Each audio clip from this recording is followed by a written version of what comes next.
কিন্তু আমাদের সবচেয়ে বড় পরিচয় উম্মতে মুহাম্মদী, আমরা মুসলমান।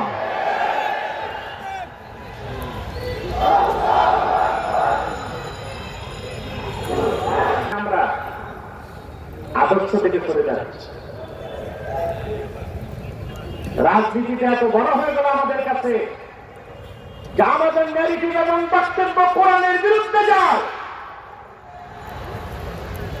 আমরা প্রতিবাদ করলে বলে ওনারা ইসলামী আন্দোলনের বিরোধিতা করে। ইসলাম যারা চিনল না তারা আমাদের ইসলামের শিক্ষা দেয়, তা কি মানা যায়?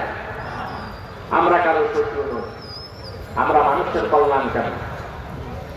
কে ক্ষমতায় যাবে কে যাবে না এটা বর্ণনার বিষয় আমাদের না। যেই দলের বক্তব্য আদর্শ ভাষা ইসলামের বিপক্ষে যাবে সে যেই হোক আমরা তার প্রতিবাদ করে যাব।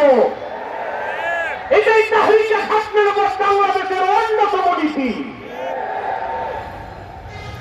আমার আপনার সবচেয়ে বড় পরিচয় আমরা কি? পূর্বে নবীগণ দিনের দাওয়াত দিতেন, যারা ঈমান আনতো তাদের পরিচয় কি হইতো?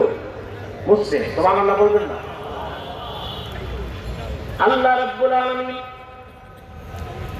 আখিরি নবী, নবীগণের মাথার তাজ নূর নবীজি মুহাম্মদ মুস্তাফা সাল্লাল্লাহু আলাইহি ওয়াসাল্লামের মাধ্যমে ১৫০০ বছর আগে দিনকে পরিপূর্ণ করে দিলেন।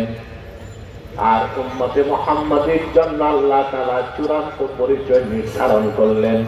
যারা রাসূলুল্লাহর রিসালাতকে বিশ্বাস করবে, দিনকে মানবে, তাদের পরিচয় হবে তারা মুসলিমুন। কোরআনে কারীম আল্লাহ তাআলা